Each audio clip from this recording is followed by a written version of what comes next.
Chasing Purpose is a journey of self-love, self-development, healing, and spirituality.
First of all, I'm giving thanks to the highest creator, that's important in my estimation. I forgot when I listen last in my inspiration, and for all of me ancestors before me pour the libation. Sitting at the altar, my ask for an altercation with my family, my friends, and my closest of all relations. Enough of bad mind and in my face a salutation. If I up to them, I would have salivation, but me give thanks, I'm a Jamaican. Me nah look no validation from the other nation. When I overstand the connotation, them in my statements. Take a look on the population.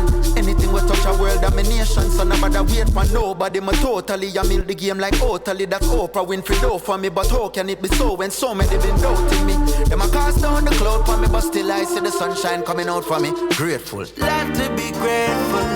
Lot to be grateful for. Lot to be grateful. A lot to be grateful. A lot to be grateful for, yeah. Oh, lot to be. A lot to be. Lots to be. Lots to be grateful for. Give thanks and praises. Give thanks and praise. There's a lot to be thankful for. There's lots to be grateful for.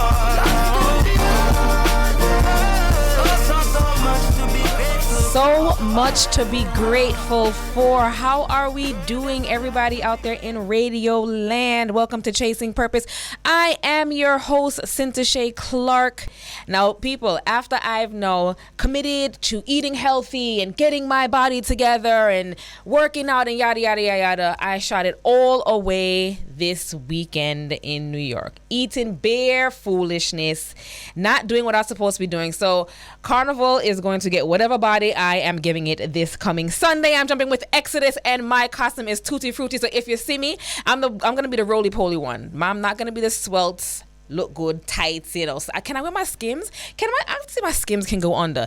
But guys, I will be out there on the road. You want to come see me, come and cheer me. Mrs. Clarke is going to be there. Sin is going to be in the building. Cavell, you're going to come. Sean, are you guys going to come and cheer me on as I... No, yeah, Sean, yeah.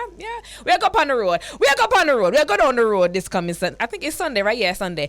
So, an awesome show prepared for you today, Bridge Nation, Irie Jam fam. We are talking about legacy. We're talking about leading a life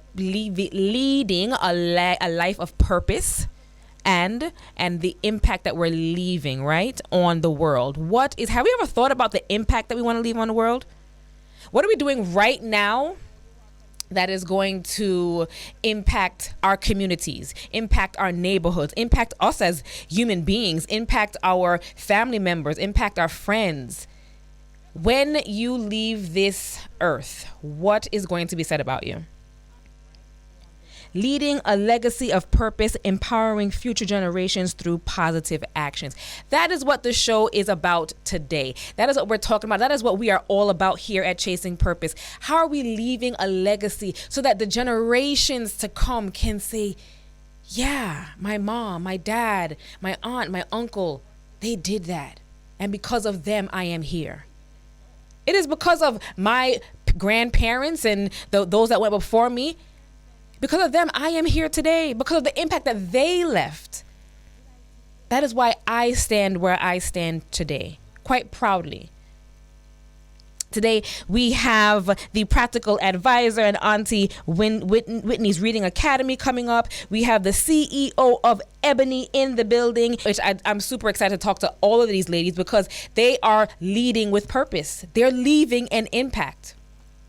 Especially excited about the conversation with Eden, the CEO of Ebony, because growing up in the 80s, 90s, Ebony magazine and Jet magazine was a big deal. And it still is. So I'm excited about that and hearing what they're going to be doing here in Jamaica because, you know, Ebony is a United States publication, Black owned.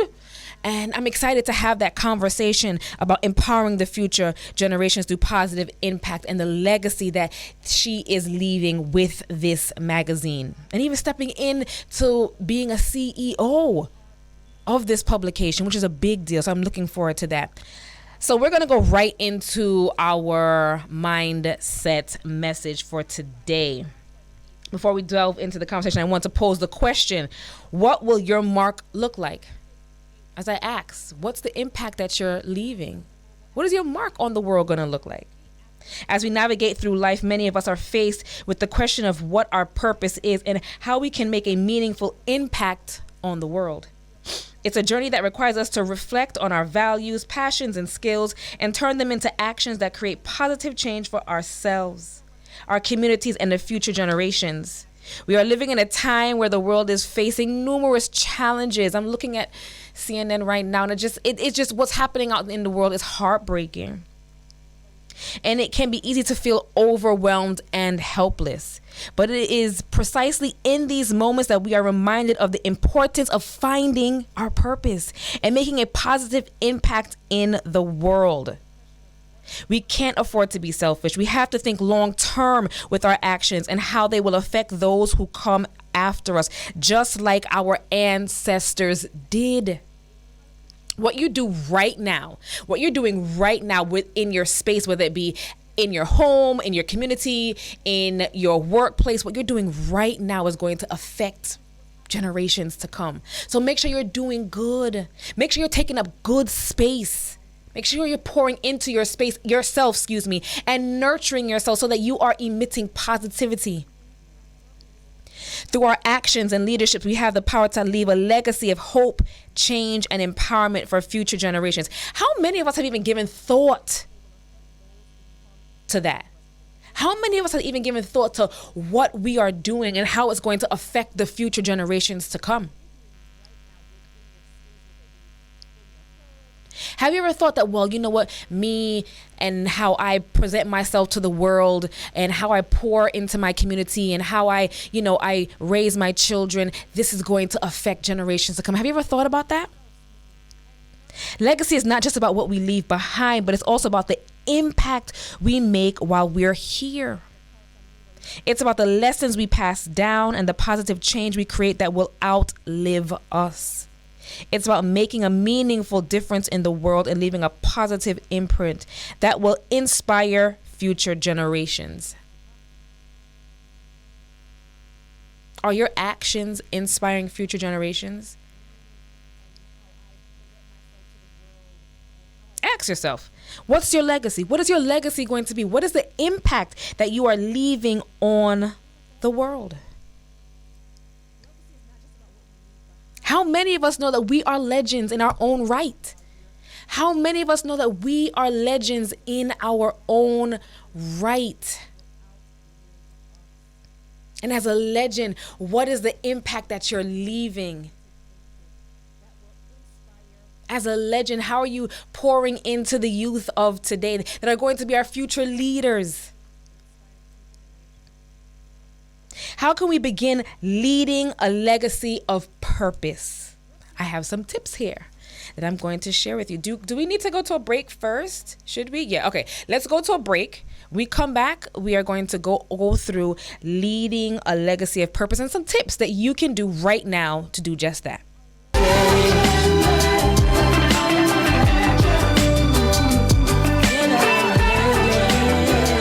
And Chronix reminds us that we are ordinary people. Legends are ordinary people. And if it is one person in the work that we do that remembers our name, we've made a change. I am joined by two legends right now, Stacey and Jarrett and Whitney Rochester, and we are talking about leading a legacy of purpose. And in their own right, these women are doing just that. Stacey and Jarrett and Whitney Rochester, welcome to Chasing Purpose. Hello. How are we? We're great. I'm Thank fine. you. Thank I'm in a pretty girl sandwich. So we're talking about leading a legacy of purpose. Talk to us, Stacey and Whitney. We'll start with Stacey. What does that look like for you? Well, for me, that means living in your truth. You know, waking up every day and leading by your truth. Yes. So that's what I think it means. And it means taking up space for me and just being impactful, you know, touching lives of children, touching not just children's lives, but adults' lives in my own field. When I help a child, I help their parents. And when I help that parent, I help families. And so it's not just limited to my little circle. It goes way across borders. And it means the world to me to be able to do that. And you touched on a good point that it's, you know, if in helping that one child, you help the parent, you help the family, you help the community. Yes, it does. So it's when we're talking about leaving a legacy or leading with legacy, it is not about us. It's not about just the persons that we're able to touch. It's about the work that we do within our communities. It's about the work that we do within ourselves first, as Say said, is the work that we do within ourselves, and then that work then reaching out to our communities, and just it's a ripple effect. It's a domino effect. It's a domino effect, right? And that's what it's about. And I love that Chronix points out that it's an ordinary person.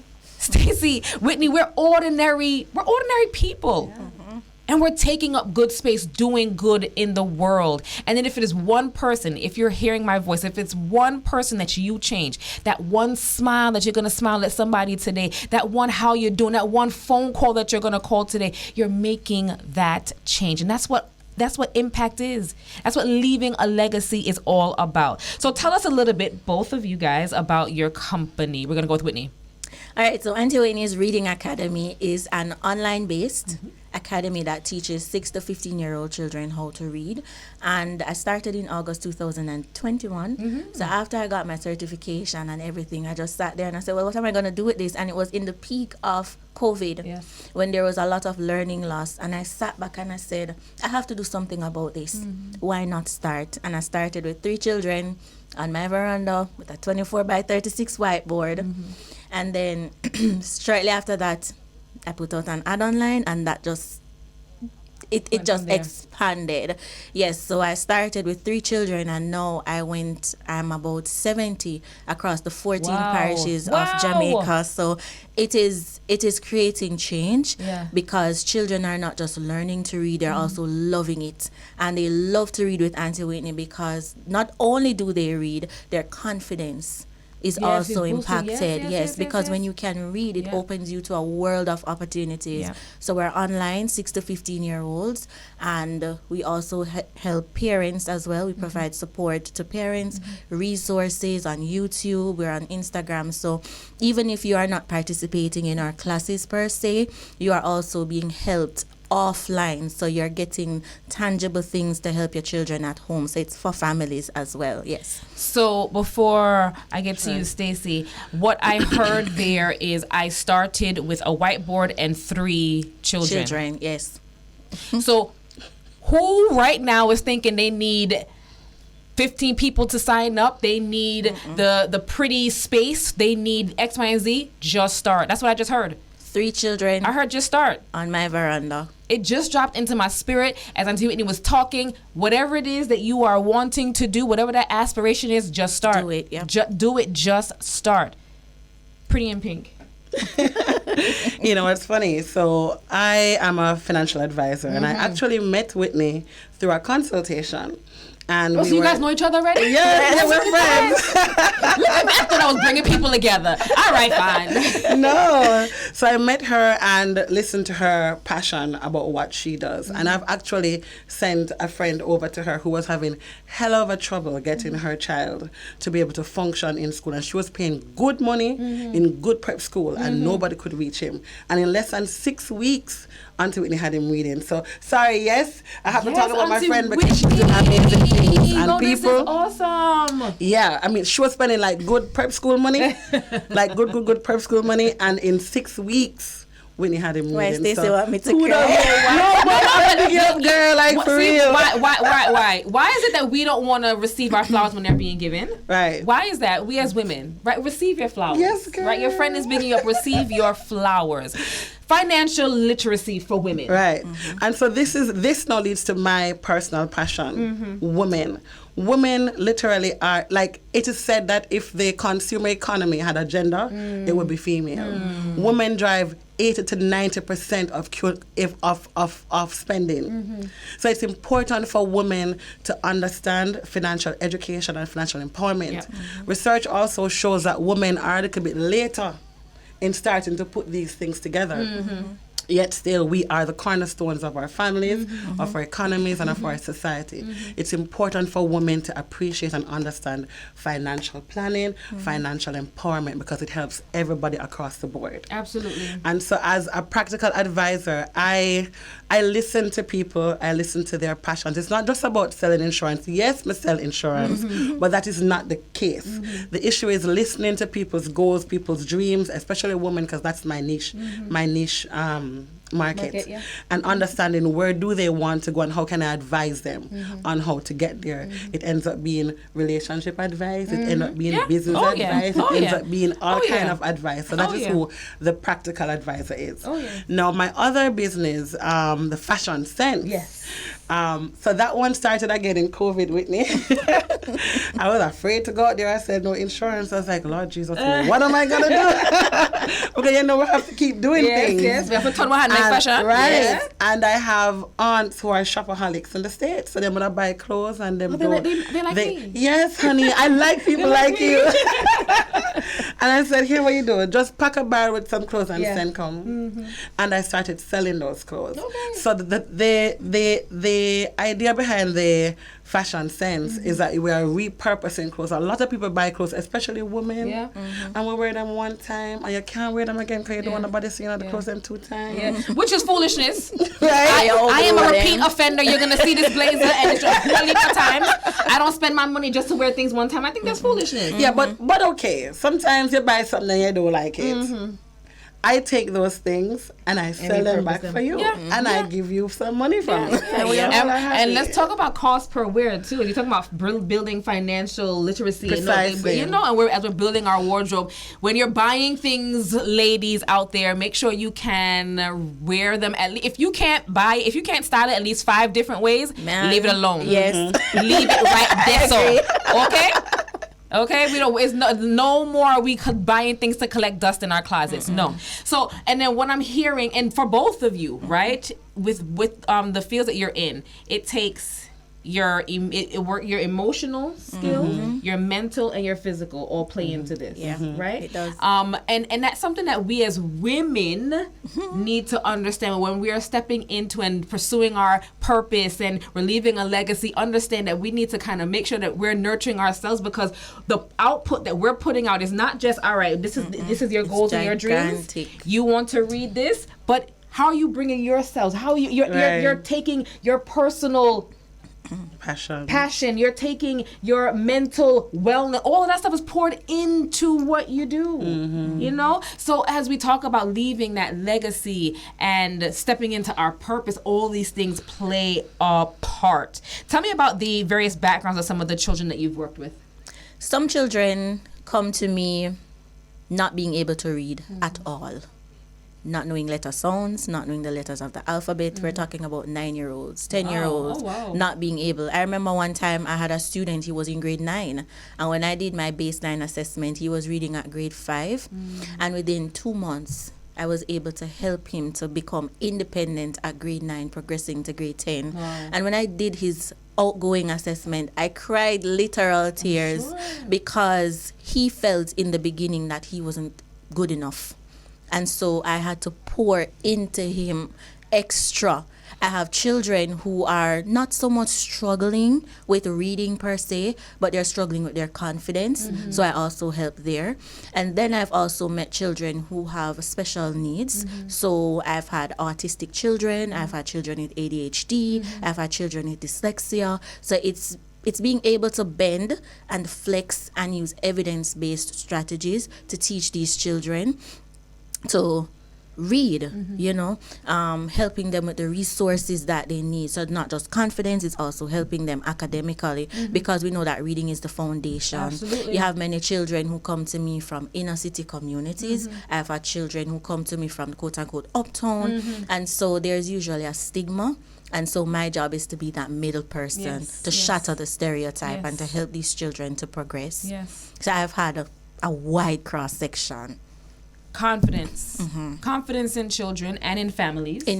Confidence in women. That's what I'm hearing. Can I also add to that families too, you see, because parents sometimes feel as though, because my child can't read, it's my fault. Yes, so you have to also do the background work with the parents as well to let them know, look, this is not your fault. And so it's helping children, it's also helping these women, because majority of my children, not of my children, because they're all my children. Of course. Majority of them, the inquiries come from their mothers. Like 99% of the children are with the mothers, and so I have to help them, woman to woman as well, So what would you tell a mother right now who's trying to get her finances together? She's ground zero. Just open a bank account. Or maybe don't even know about bank account.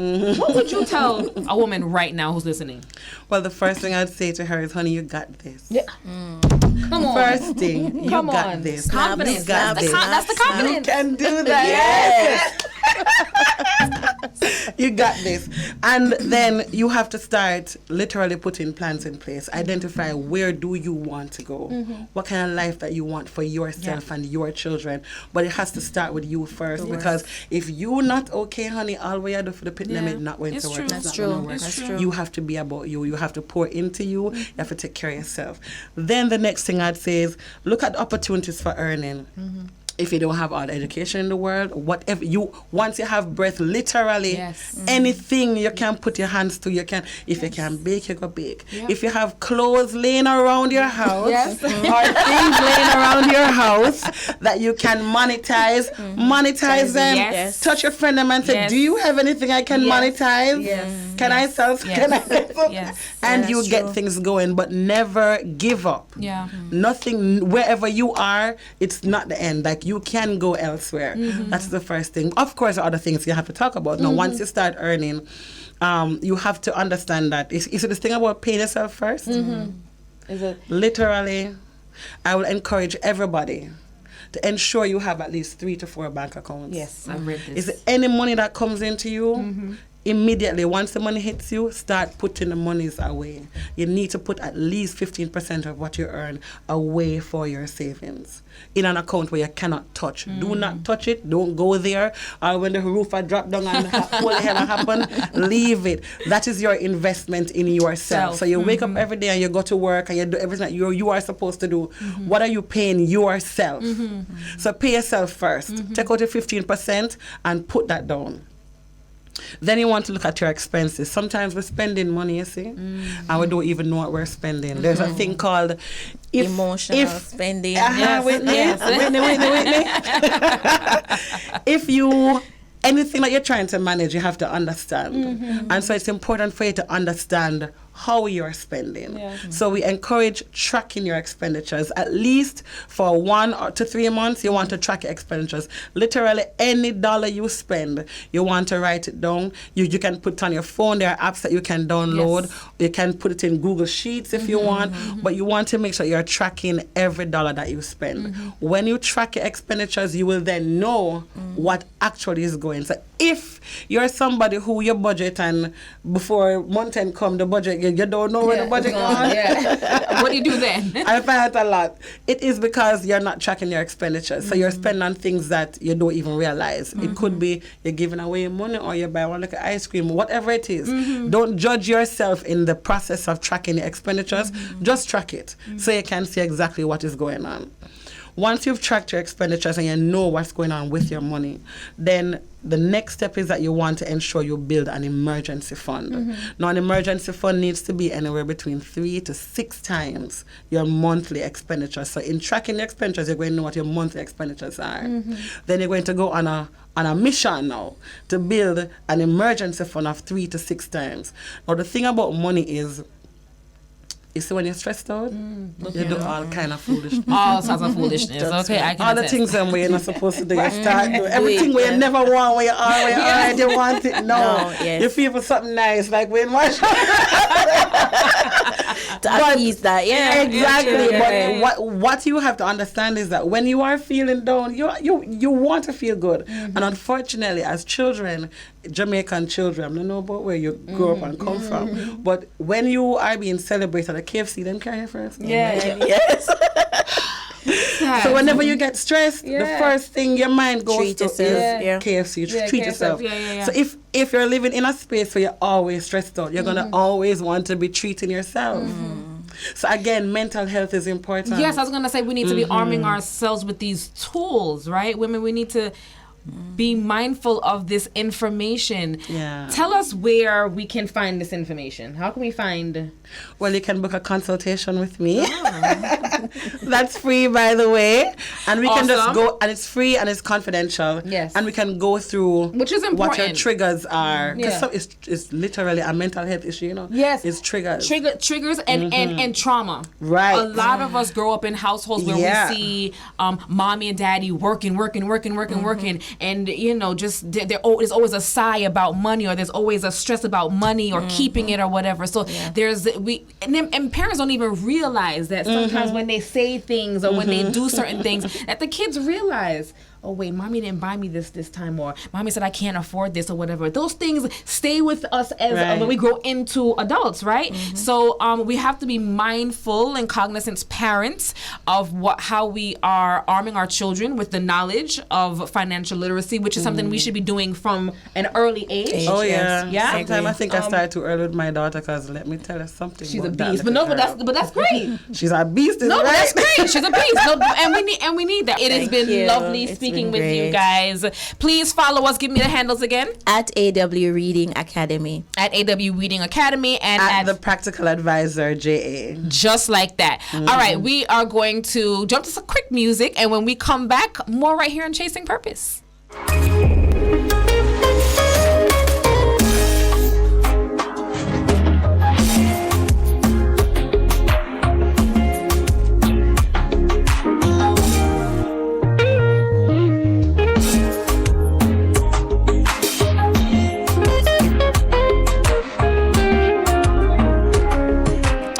Welcome to Chasing Purpose. Today we are talking about leading a legacy of purpose, empowering future generations through positive action.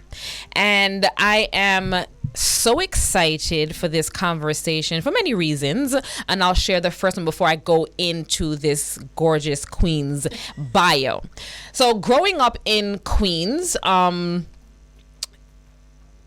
mom used to get the TV Guide and the Jet magazine. It was a thing. And if it didn't come, she's upset. And if I snuck it and went upstairs with it, because you know, when you get the Jet magazine, you open, the first thing I did, I don't know about anybody else, you open it up to the beauty of the week, the month.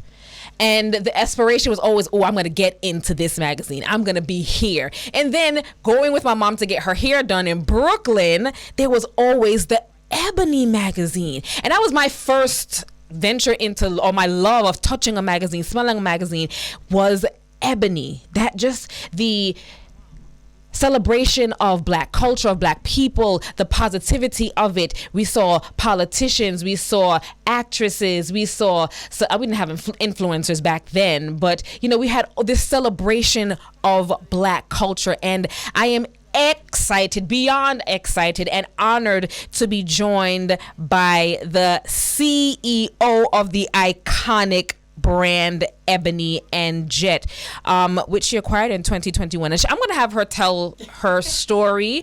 I'm not going to read her bio because, you know, it's a good one, but I want you guys to hear it because I'm excited. I want to know. She's a beauty, by the way, guys. Download that app. Okay? Download the app. We just took a picture and I had to get on my tippy toes because clearly I'm short. Eden is going to Eden. Yes. Welcome to the Chasing Purpose. I am so honored to be here with you. And to be here in Jamaica, I've been able to say it's like a second home to me now. So thank you for having me. I am happy that you are here. Moving Black forward. Yes. That is the tag. It is the tag. It's what we're going to do every single day. Why? Because we have to move forward. Mm-hmm. I think especially brands that have been chronicling Black life, especially in the U.S., since 1945. So 77 years now, we've been talking about normalizing what we do every single day that societies around the world don't understand. They see us as only one thing. And so for the rebirth of Ebony and Jet, we had to think of something that showed what the brand is doing. Moving out of the ashes of where it was, unfortunately, and moving forward, because that's what we all want to do. We want to move forward in our careers, move forward in our wealth journeys. And so for Ebony, we want to move our community forward. And so we said we are going to move Black forward. We're going to amplify, celebrate, challenge the world, and challenge ourselves to say, okay, you're great, but how can you be better? How do we move better also together instead of getting to the mountaintop and saying, well, I arrived and I look around and there's no one else. Yeah. We have to move together. And that's what moving Black forward is all about. What does leading a legacy of purpose mean to you? Leading a legacy of purpose. You know, I come from a family business and I'm fortunate enough to be able to now carry the torch within my family on our media side. And for my parents, it really was about legacy building. The idea that generations before did what they needed to do so that for my parents, they were the first ones to be able to go to college. And so that then propelled them to create this business and provided opportunities for my siblings and I to say, okay, college is now normal. And so now normal for us is having advanced degrees. And so for our children, it will be that legacy building and being in purpose of understanding what you're doing has to be set up for someone else to hopefully have not only a seat at the table, but for the table to be wide enough, deep enough, and robust enough for them to understand what they're going to be stepping into and the legacy, hopefully, that they will be carrying. So for myself and my family, everything we do is legacy, and it has to be with purpose. This conversation of legacy is pretty new, especially in the Caribbean landscape. How are we leaving? How are we leaving impact? How are we ensuring that the generations to come of our family has this legacy? Why do you think that this is now I'm going to say a new buzzword, but why is it important to leave legacy? I think we watch others ingrain that sense from the womb.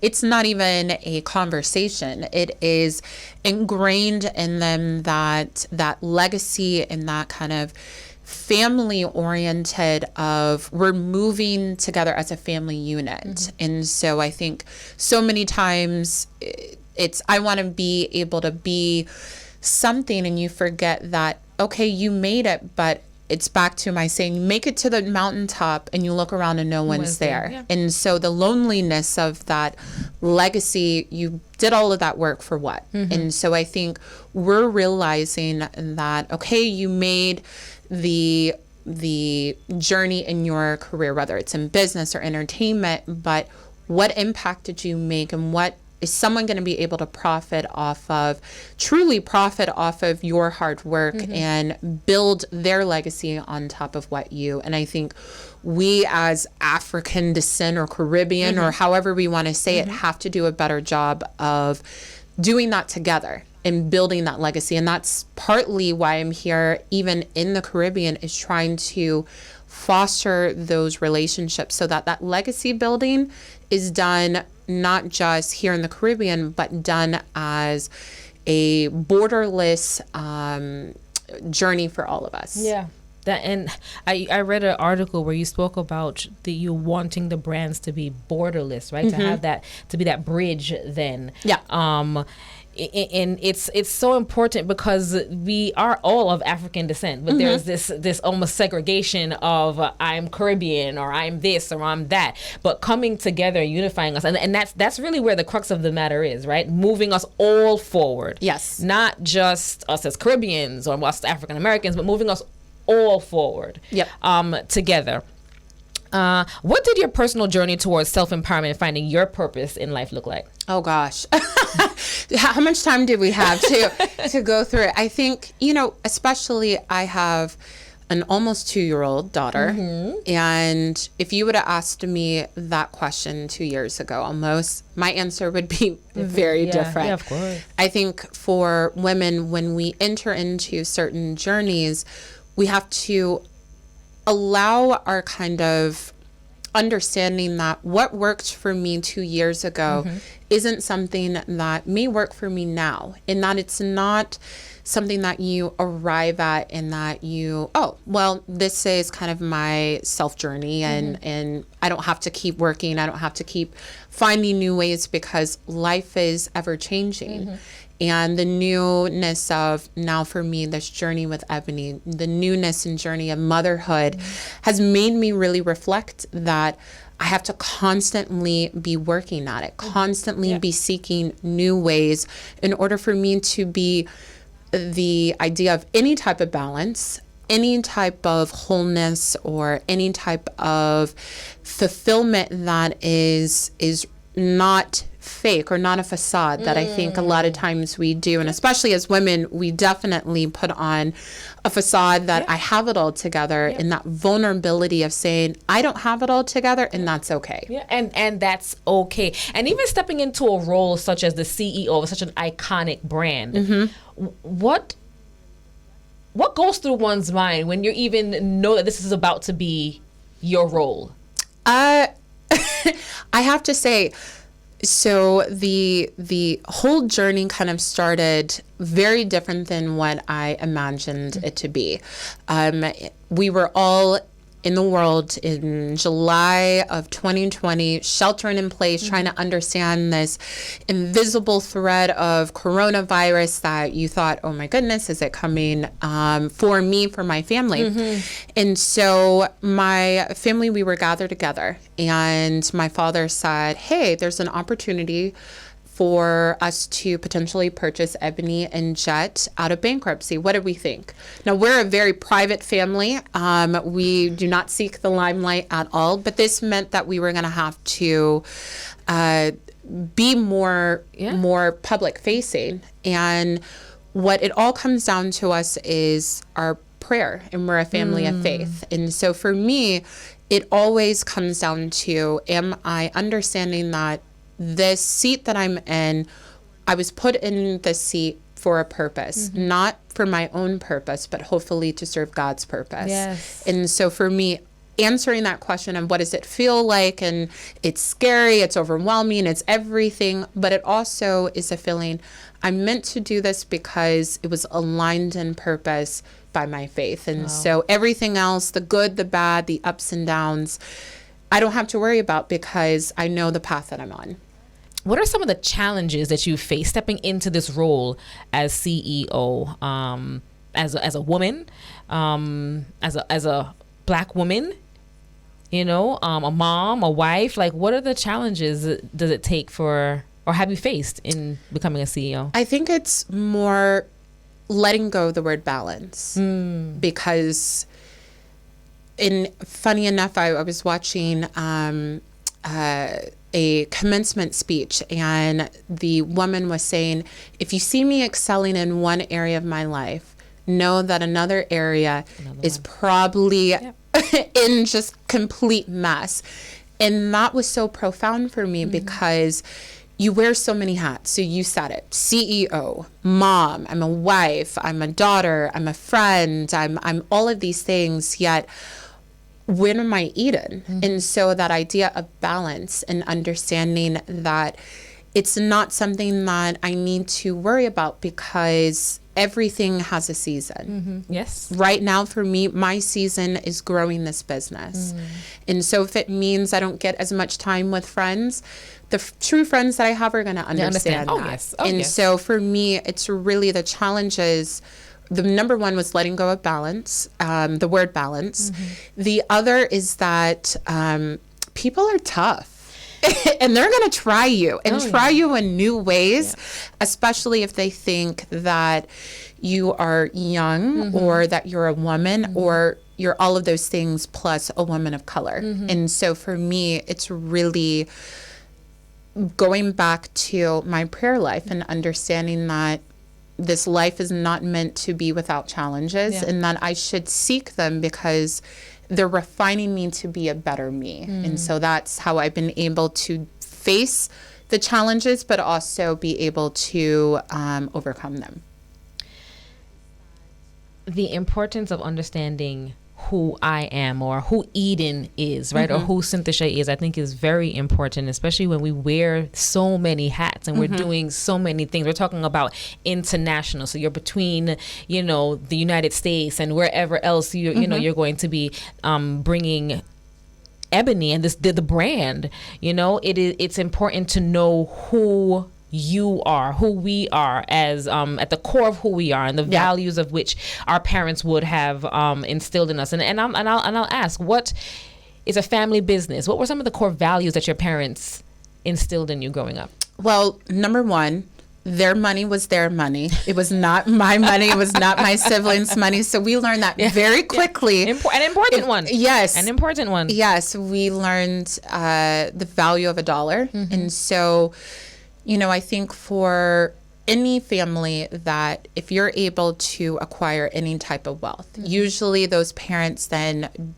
do everything they can to provide what they didn't have for, you know, as kids for their children. My parents were probably the opposite of that, where they wanted us to understand our privilege, yes, and all our needs were met, but not in excess and to have to work. So at a very young age, our family business started owning Wendy's restaurants, who was actually one of our partners here while we're here celebrating Carnival. But we worked in the restaurants. I know how to drop fries. I know how to clean the restaurants or clean the toilets. I mean, we worked in those restaurants because they wanted us to understand one day you may have the opportunity to own this. Yeah. So you need to understand all the different positions, and you need to understand what your employees go through and what does that mean for them to have this job and to provide for their family. And so for us, that idea of working hard, understanding the value of $1, and also living a life of service. So servant leadership is probably at the root of our family business, where we say the CEO executives are at the bottom.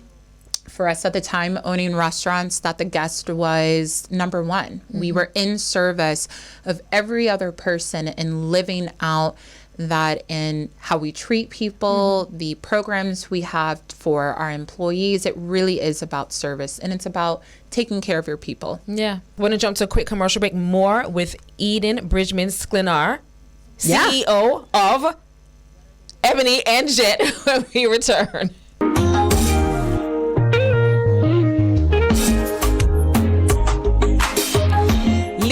A legacy of purpose, empowering future generations through positive actions. That is the topic for today's Chasing Purpose. And I am honored to be joined by the CEO of the iconic brand Ebony Magazine and Jet. All right, so we're talking about Ebony. Yes.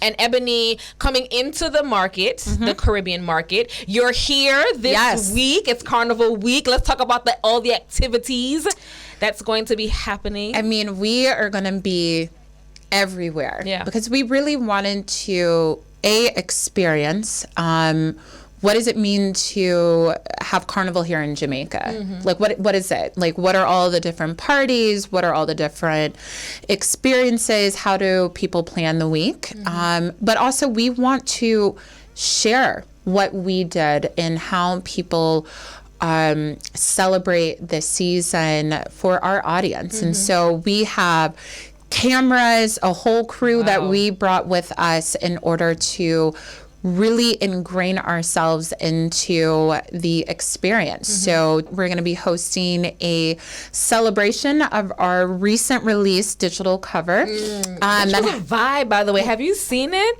The last few covers have been. Oh yeah. We said from the Valentine's one. Did you see the Valentine's one? Y'all better get on ebony.com and follow them on social media. Go ahead. I didn't mean to. No. I mean, the diversity going from, Jonathan Majors to Janelle Monáe to now having, they're all international, but our cover stars' roots here in Jamaica. And so we are so excited to bring our friends that are going to be traveling in to experience the carnival festival kind of whole whole itinerary. Are you hydrated? Are you ready? I am not ready. I am as yes. I've got my sneakers. I've got my liquid IV. I've got it all ready. Yes, I know now. I say that, but I'm hoping that just the adrenaline will keep me moving because it will. Unlike in the US, getting a itinerary that says that a party starts at 4 a.m, that's not usually how we operate. Yeah. So we're gonna be in it. It's a whole different animal. This is a whole different animal. So I'm telling you, hydrate, eat up, do what you need. Well, Janelle got you. Yes. Janelle has you. I want to talk about the collaboration with United. This flight. This is a big deal. Yeah. Tell us about that. So United Airlines, one of our partners for Ebony, we came to them and they were receptive to the idea of having Black pilots fly our guests into one of the biggest cultural moments that happens throughout the year, and make it kind of that experience that not only were you being flown by people that looked like you, but you also got to experience something with people that looked like you. And so we are so thankful for United Airlines to have that kind of leap with us into the market, and all the various partners that we're excited for this opportunity to partner with Ebony and understood our vision of the future. So obviously the Jamaican Tourism Board, I mean, that was our first thought. We knew without their blessing, we were not at all going to move forward.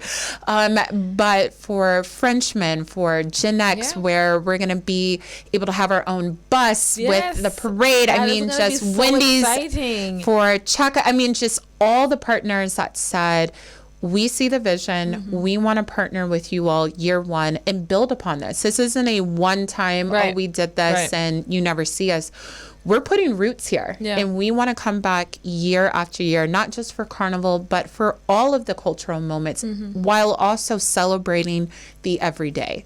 Because it can't be that we're just here for the big. We have to be here with individuals understanding what's daily life and how do we amplify and celebrate the in-between that is just as important as the big moments that we celebrate. Tell us, or tell the women, females out there that are looking to maybe start their own publication or start their own business. Give them, tell them what the journey's like. For Eden.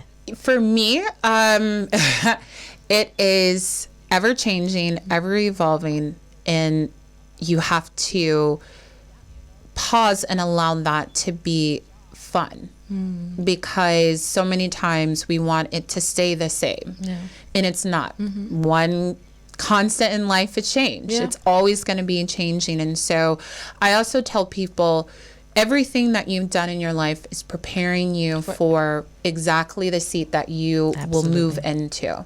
And for me, my journey into media was not one that you would say, oh yeah, she did this and then this and then this, and it will equal into being CEO of an iconic brand. Nothing about my journey at all would have been like, yep, those are the exact steps. But everything I've experienced, all the different jobs and industries and people that I've met, and the philanthropic and just everything that has been part of my journey was refining me and expanding me to understand what it really was going to take to be in this role, and to understand you can't do it alone. If you don't have that village, you need to find a village, and you need to nurture that. And that's why we joke about, Janelle, my enforcer. But she's but you need a Janelle in your life. If you don't have one, you can't have mine.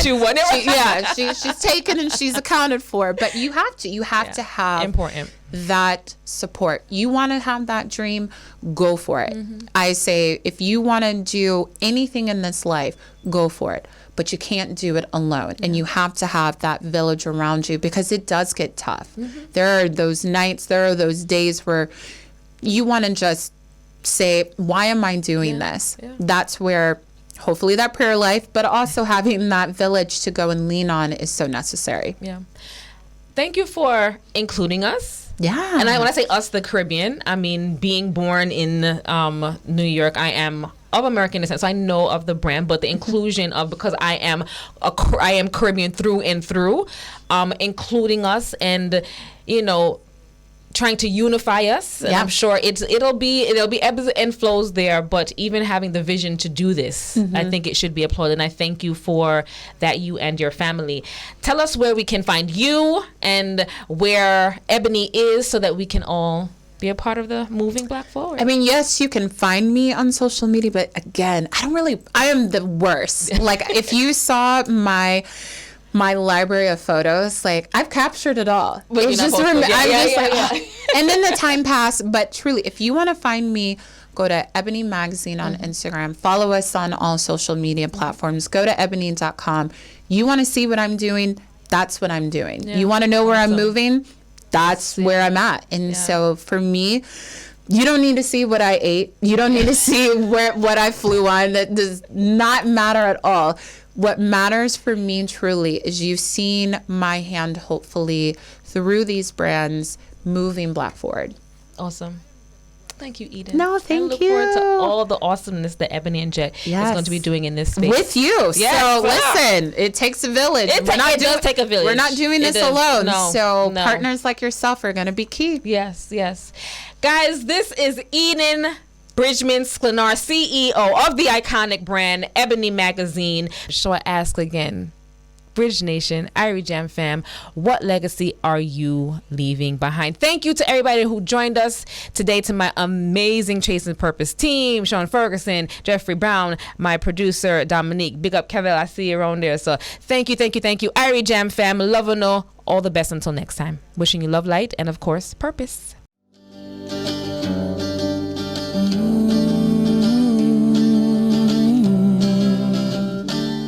Some things are just never said, no.